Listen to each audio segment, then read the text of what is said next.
हम अब doubt discussion start करते हैं उस सीट का जिसपे हेडिंग डली हुई है mechanical properties of solids and fluids. देखिए पहला डाउट, ये question number 21, page number 91, question number 21। ये वाली शीट निकाल लो एक बार, पेज नंबर 91, क्वेश्चन नंबर 21। एक डायग्राम दे रखा है भाई, मिल गया आपको? Yes sir. तो इसमें ना तीनों का रेडियस देख के बताओ। तीन जो ये बबल्स बनाए हैं, तीनों में सबसे बड़ा रेडियस किसका है? बी का। यानी कि सबसे कम एक्सेस प्रेशर बी के अंदर होगा। समझ में आ रहा है?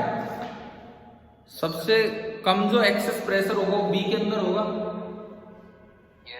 ठीक है, तो इधर प्रेशर कम है, उधर प्रेशर ज्यादा है, तो उधर से इधर एयर एंटर करने लगेगी, उधर से इधर एयर एंटर करने लगेगी। इट मींस इधर वाले का साइज बढ़ेगा और उन दोनों का साइज क्या होने लगेगा? उधर वालों का साइज क्या होने लगेगा? कम होने लगेगा। देखो इनमें चार ऑप्शन सुनो। पहला ऑप्शन कहता है बी विल स्टार्ट कोलैप्सिंग। ऐसा तो नहीं होगा क्योंकि बी का तो सबसे कम प्रेशर है, यहाँ तो और भी एयर आएगी उधर की साइड से।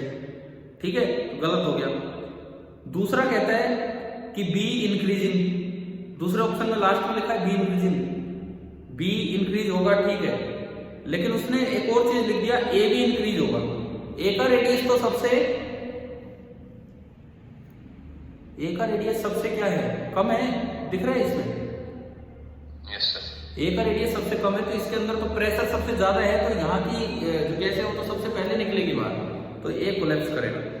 तो अब आपको दिख गया होगा इनमें से कौन सा ऑप्शन आना चाहिए। बताओ आ गया क्या समझ? Yes sir. ठीक है, अगले सवाल। अगला सवाल था क्वेश्चन नंबर 60। हमें एक पूछा है किसी ने, क्वेश्चन नंबर 60। Yes sir. ठीक है, किसने पूछा है 60? चलो देखो, ठीक है। 16 centimetre cube of water flows per second through capillary tube of radius a. आपके वो ओम्स लॉ टाइप की इक्वेशन बताई थी आपको, पोइज इक्वेशन इस तरह की। Yes sir. ऐसी इक्वेशन हमने लिखी होगी कि volume flow rate is equal to जो भी प्रेशर डिफरेंस है, और क्या था वो लिक्विड रेजिस्टेंस के टर्म्स में हमने लिखी थी एक equation, P upon 8 eta L divide by pi into R raise to power 4, liquid resistance के टर्म्स में ऐसा लिखा है ना एक इक्वेशन।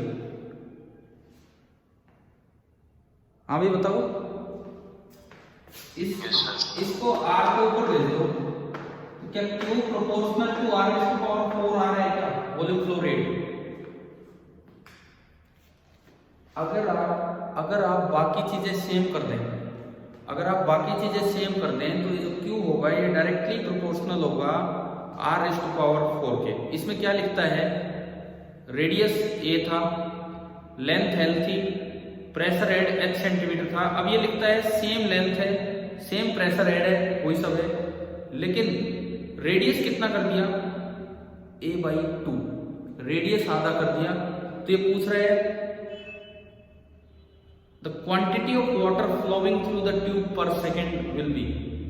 अगर रेडियस आधा कर दिया जाए तो quantity of water flowing through the tube per second क्या होगी? Quantity of water flowing through the tube is Q। Radius half करोगे तो उसकी पावर 4 है, कितना कम होगा बताओ वॉल्यूम फ्लो रेट? भाई अगर रेडियस हाफ करोगे तो हाफ की पावर 4 कितना हो गया? कितने टाइम्स हो गए? 1/16 टाइम्स। पहले 1 सेकंड में कितना पानी निकल के जा रहा था? क्वेश्चन पढ़ के बोलिए। 16 सेंटीमीटर क्यूब। अब उसका 1/16 टाइम हो गया, तो अब कितना पानी निकलेगा एक सेकंड में? 1 सेंटीमीटर क्यूब।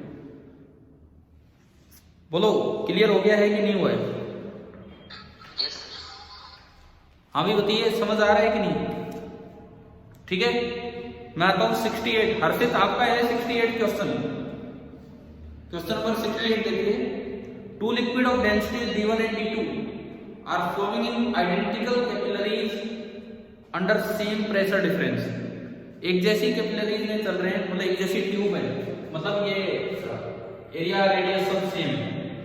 ठीक है, कैपिलरी का मतलब यहाँ ट्यूब और कुछ नहीं, सेम प्रेशर डिफरेंस है। ठीक है, if T1 and T2 are the time taken for the flow of equal quantity of liquid, equal quantity of liquid जाने में एक में टाइम, इक्वल क्वांटिटी मतलब इक्वल मास जब गया है दो लिक्विड्स का, तो ratio of coefficient of viscosity of the liquid will be, ratio of coefficient of viscosity लगाना है। फिर से इसी इक्वेशन में बनेगा। देखिए भाई, पहले क्यू कैसे लिखे हम वो समझो आप। क्यू का मतलब होता है volume per unit time. Volume क्या होता है मास और डेंसिटी की टर्म्स में?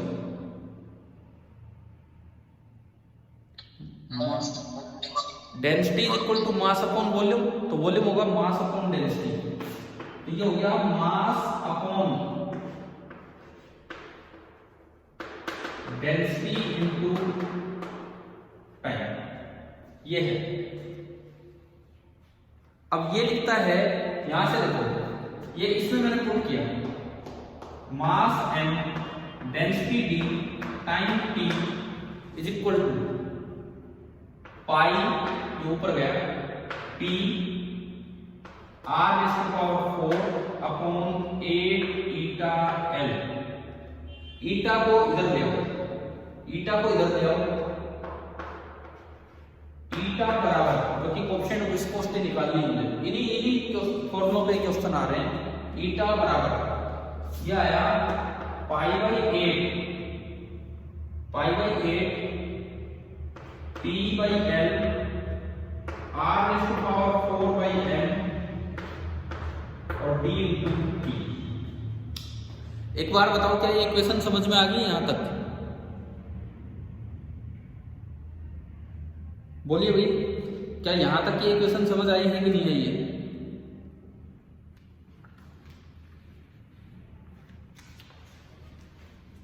ये फॉर्मूला कौन सा सर? क्या?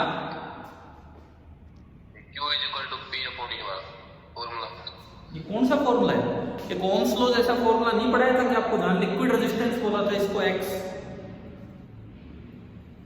अच्छा, जहां इंटरकनेक्शन ऑफ पाइप भी पढ़ाया था, सीरीज पैरेलल। समझ आ गया क्या? बताओ। आ गया सर। अभी पिछले सवाल भी तो इन्हीं से सॉल्व किए, तो अब मैंने इन सबको ऐसे अरेंज कर दिया। अब आप सवाल पढ़िए। Two liquids of densities D1 and D2 are flowing in identical capillary with the same pressure difference, तो P सेम है। T1 and T2 are the time taken, P क्या, P/L सेम है, प्रेशर ग्रेडियंट सेम आपको लेना होता है। Equal quantities of liquid flow कर रहा है, M same, identical capillary R same, π/8 भी कांस्टेंट है। तो क्या यहां से ईटा डायरेक्टली प्रोपोर्शनल टू d/t हो गया है कि नहीं? Yes sir. तो इन्होंने ईटा का ही रेशियो पूछा है, ratio of coefficient of viscosity. इन्होंने ईटा का ही रेशियो पूछा है, ratio of coefficient of viscosity. तो 𝜂1/𝜂2 बनेगा d1t1/d2t2। क्या क्लियर हुआ यहां तक? ठीक है, d1t1/d2t2 क्लियर है ना यहां तक? Yes sir. यही था, तो ये तो हो ही गया। उसके बाद आता है आपका 71, क्वेश्चन नंबर 71। Copper ball. भाई देखो, जिसके जब डाउट हो जाए आप जाना चाहें जा सकते हैं, क्योंकि आपका कल पेपर है, आपको तैयारी करनी है, तीनों सब्जेक्ट पढ़ने। जिसको जब डाउट लगे कि हाँ मुझे जाना है, चले जाना, कोई बात नहीं। Question number 71, a copper ball of radius r travels with a uniform speed v in a viscous fluid। Uniform speed का मतलब है टर्मिनल स्पीड से हो जाता है। टर्मिनल स्पीड से। If the ball is dragged with change with another ball of radius 2r, तो uniform speed क्या होगी? भाई आपने अगर टर्मिनल स्पीड का फॉर्मूला देखा हो तो उसमें आपको ये मिलेगा 2/9 constant, rho minus sigma constant, g by eta constant, केवल रेडियस चेंज हुआ है। तो क्या ये समझ आ रहा है? तो अगर vt डायरेक्टली प्रोपोर्शनल है r स्क्वायर के, तो इन्होंने पूछा है कि भाई अब बताओ नई स्पीड कितनी होगी अगर आपने रेडियस डबल कर दिया। तो अगर आप रेडियस डबल कर दोगे तो बताओ इस फॉर्मूले से नई स्पीड कितने टाइम्स हो जाएगी? 4b। क्या क्लियर हो गया भाई यहां तक? Yes sir. ठीक है हर्षित, आपके तो यही डाउट थे कि कोई और भी था? प्रीवियस ईयर वाले में चलते हैं। एक्सरसाइज 5A,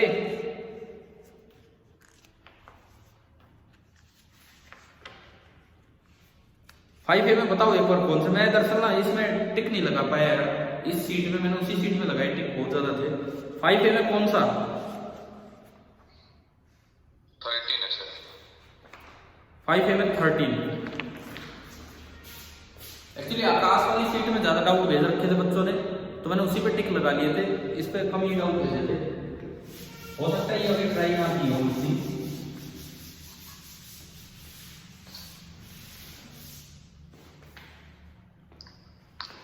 देखो, a spherical solid ball of volume V is made of a material of density ρ1. A spherical solid ball of volume V is made of a material of density ρ1. इसके material की density है ρ1. It is falling through a liquid of density ρ2. ये एक liquid में आ रहा है और liquid की डेंसिटी है ρ2. Assume that the liquid applies a viscous force on the ball that is proportional to the square of its speed v. F viscous is minus kr square नहीं kv square होगा। Speed के proportional है, गलती से kr square type हो रहा है, kv square लिख रहा है कि स्पीड के प्रोपोर्शनल है और स्पीड v मान लो आप, जो इसने लिखा है square of its speed v, तो विस्कस फोर्स होगा kv square। तो टर्मिनल स्पीड बतानी है। टर्मिनल स्पीड कब होती है? जब एक्सेलरेशन कितनी हो जाए? 0। टर्मिनल स्पीड तभी होगी जब एक्सेलरेशन 0 हो जाए। तो देखो इस पे नीचे एक तो लगेगा वेट, एक तो इसका वेट लग रहा होगा, इसका वेट होगा डेंसिटी ऑफ बॉल है ρ1 इनटू वॉल्यूम ऑफ बॉल, ये तो मास हो गया, और इनटू जी, ये वेट लगा। एक लगेगा ऊपर बॉइंट फोर्स, एक ऊपर लगेगा बॉइंट force, density of liquid into volume of object और इनटू जी। बताओ भाई यहां तक समझ आया? Yes sir. और एक लगेगा विस्कस फोर्स, अगर ये नीचे आ रहा है v स्पीड से जो कि कांस्टेंट है, मतलब एक्सेलरेशन 0 है, तो टर्मिनल स्पीड पूछ रहे हैं, हाँ तो एक्सेलरेशन 0 है, तो ऊपर एक विस्कस फोर्स लगेगा, वो गलती से kr² लिखा हुआ है, लेकिन उसने बताया अलग से कि वेलोसिटी के स्पीड के प्रोडक्ट, तो kv² ऊपर लगेगा, माइनस अब इसलिए कि अपोजिट डायरेक्शन। एक्सेलरेशन 0 है तो फोर्स बैलेंस कर दो, तो नीचे की तरफ तो फोर्स है ρ1 इनटू v इनटू g बराबर, ऊपर की तरफ दो फोर्स है ρ2 into v into g and plus k into v²। ρ2 into v into g plus k into v²। तो यहां से मैं निकालूं तो kv² आया ρ1 vg माइनस ρ2 vg, यहां से v² निकालोगे डिवाइड बाई k जाएगा और v हो जाएगा इस पूरे का अंडर रूट। तो क्या आपको ऐसा ऑप्शन नजर आ रहा है ना इसमें? पहला ही ऑप्शन। Yes sir. हाँ भाई ठीक है, ये ठीक है। हर्षित आपके हो गए ना प्रॉब्लम्स जो भी है? हो गए सर। एक्चुअली अब मैं भी इतना ज्यादा टाइम नहीं, मुझे भी कुछ काम है, मैं एक दो सवाल और ले रहा हूँ। प्रॉब्लम्स एचसीवी एनसीईआरटी से भी बची हैं, कुछ बच्चों ने भेजी थी, ज्यादा तो नहीं। ठीक है अभी नहीं हो पाएगा, मैं थोड़ी देर में बता दूंगा, मुझे थोड़ा सा काम है। मैं एक बार एक दो जो इसमें मुझे टिक लगाए थे कहाँ हैं, एक सवाल और लेता हूँ। किसी बच्चे ने 10th पूछा है, एक्सरसाइज 5B का 10th किसने पूछा है? Yes, sir. आपने पूछा है? तो एक बार 10th और देख लेते हैं।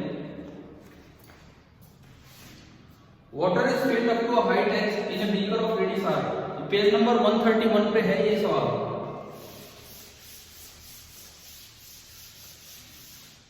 पेज नंबर 131 पे देखिए, water is filled up to a height h in a beaker of radius r as shown in the figure.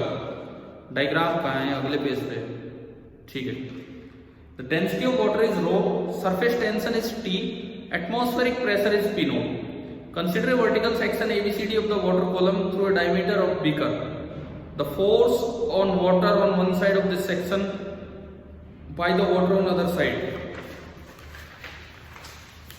ये इसमें कुछ अरेंजमेंट है, देखो।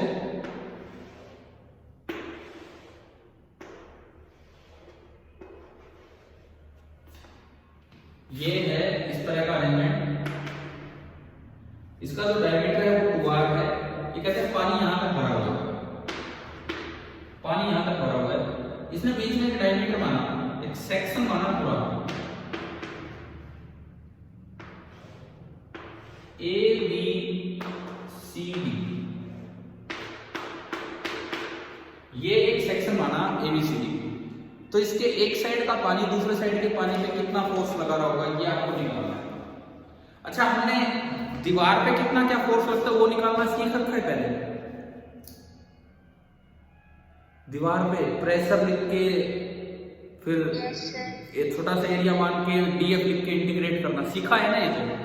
अब ये सीखते हैं, सुनो। ऊपर प्रेशर है एटमॉस्फेरिक प्रेशर, एटमॉस्फेरिक प्रेशर इसने P नॉट दिया है। मान लो मैं इस साइड वाले पानी की वजह से उधर वाले पे फोर्स निकालूं, इधर की वजह से उधर निकालूं। यहां प्रेशर P नॉट है, तो आप कुछ नीचे गए। सपोज मैं कहता हूं मैं x साइड नीचे गया, तो x साइड नीचे प्रेशर कितना होगा? P naught plus rho G X. x side नीचे हम गए तो x साइड नीचे प्रेशर होगा P naught plus rho G X, है ना भाई? समझ आ रहा है ना ये? ठीक है। यहां पे प्रेशर होगा P naught plus rho G X. और अब आपको यहां फोर्स निकालना है, तो आप एक पतली सी स्ट्रिप मानेंगे, थोड़ा सा और नीचे जाके। ये मैंने एक स्ट्रिप दिखाई, ये स्ट्रिप नजर आ रही है आपको? इस स्ट्रिप की ये लेंथ तो है 2r। हमें बीकर पे नहीं लगाना फोर्स, वहां नहीं जाना, बस बीच में पूछा इसने। ये लेंथ तो कितनी है? 2r। और ये थोड़ी सी हाइट आप माना करते हैं dx। तो यहां जो df लगेगा, यहां जो df लगेगा वो df होगा जो भी प्रेशर है P naught plus rho G X और इनटू उसका छोटा सा एरिया। छोटा सा एरिया कितना होगा? 2r into dx। बताओ एक बार भाई, समझ आया? Yes sir. ठीक है। अब प्रेशर की वजह से टोटल फोर्स चाहिए, तो इसको इंटीग्रेट करना है। प्रेशर के कारण जो टोटल फोर्स है, इस सेक्शन में उधर वाले पे कितना लगा रखा है वो हम निकाल रहे हैं प्रेशर की वजह से। तो आपको इसको इंटीग्रेट करना होगा। तो पहली टर्म में तो P नॉट और 2r बाहर आया, इंटीग्रल dx। और दूसरी टर्म में रो जी और 2r बाहर आएगा और इंटीग्रल x dx। रो जी और 2r बाहर आएगा और ये बचेगा इंटीग्रल x dx। x की लिमिट 0 से h और ये भी 0 से h। तो इंटीग्रल dx तो x होगा और लिमिट h, तो P नॉट इंटू 2r और इंटू h प्लस ये इंटीग्रेशन होगा x स्क्वायर बाई 2। तो लिमिट पुट करोगे rho g into 2r into h square by 2। एक बार बताइए, क्या यहां तक समझ आया? बोलिए, यहां तक समझ आया? प्रेशर की वजह से फोर्स। अब सुनो, अक्सर हम दीवार पे फोर्स निकालते हैं तो वो अलग चीज है, ये तो बीच में क्रॉस सेक्शन दे दिया। अब आप देखो, बिल्कुल टॉप पार्ट पे आओ, बिल्कुल टॉप पार्ट पे। ड्यू टू सरफेस टेंशन एक एक्स्ट्रा पुलिंग फोर्स लगता है। इधर वाला पार्ट जो है प्रेशर की वजह से इसको आगे धकेल रहा है, लेकिन सरफेस टेंशन की वजह से इसको पीछे पुल कर रहा होगा। और आपने पढ़ा था कि सरफेस टेंशन होती है फोर्स पर यूनिट लेंथ, पढ़ा था ही हमने सरफेस। तो जो पुलिंग फोर्स होगा that will be equal to S into L. जो आपका पुलिंग फोर्स होगा that will be equal to S into L, और एल होता है पूरा 2r। इधर वाला सेक्शन और इधर वाले सेक्शन के बीच की जो कॉमन लेंथ है डायमीटर वो कितना आपका 2r है। समझ आ रहा है? Yes sir. तो यहां से जो F पुलिंग बनेगा, F पुलिंग वो तो S ही दिया है, T दिया है इन्होंने, T माना है सरफेस टेंशन को, तो T into 2r। इतना तो फोर्स हो गया पुलिंग और इतना फोर्स हो गया पुशिंग फोर्स। तो जो नेट फोर्स होगा वो इसमें से घटाना पड़ेगा क्योंकि इसकी डायरेक्शन क्या है? बताओ ये वाला सवाल आ गया क्या समझ? यस।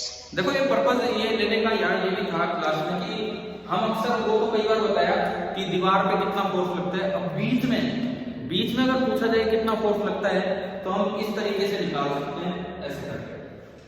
चलिए अब मैं थोड़ी देर के लिए मतलब मैं क्लास ऑफ कर रहा हूँ थोड़ी देर के लिए, क्या अगर दोबारा जरूरत होगी तो हम फिर लगा देंगे क्लास। सारे डाउट नहीं हो पाए होंगे मुझे पता है, फिर भी ज्यादातर मैंने लेने की कोशिश की। अभी भी कुछ ऐसे बच्चे होंगे जिनके डाउट्स बचे होंगे क्योंकि मैं एनसीईआरटी एचसीवी की तरफ तो गया ही नहीं हूँ। एक बार बताओ क्लास में ऐसे अभी हैं क्या जिनके डाउट्स अभी बचे हैं या इवन शीट में भी बचे होंगे? एनसीईआरटी के दो। ये सर एनसीईआरटी के है। एनसीईआरटी के कौन से हैं जल्दी जल्दी अगर बताओ तो मैं ले भी सकता हूँ। सर जो 10.3 एग्जांपल है ना उसमें 8 किलोमीटर के बाद जो पैराग्राफ लिखा हुआ है वो बता दो। एक मिनट। Chapter number 10 10.3 example 10.2। हाँ बताओ 10.3 एग्जाम्पल में क्या? सर ये सोल्व किया है ना 8 किलोमीटर, इसके नीचे पैराग्राफ लिखा हुआ है वो। एक minute. The density of the atmosphere at sea level is this. Assume that it does not change, ठीक है? Then how high would the atmosphere extend? तो इन्होंने निकाल दिया वो ऊपर 0 मानते हुए रोजियस यहाँ तक आया हुआ 8 kilometre. In reality the density of air decreases with height. इन्होंने तो ये सवाल मान लिया कि डेंसिटी ऑफ एयर कांस्टेंट है, जबकि ये प्रैक्टिकली कहता है कि डेंसिटी ऑफ एयर नीचे ज्यादा होती है ऊपर कम होती है। ऊपर कम होती है ना डेंसिटी ऑफ एयर, आपने कभी जिक्र भी किया था। ऊपर जाते हैं तो घबराहट होने लगती है, इतनी ऑक्सीजन दी है ये सब।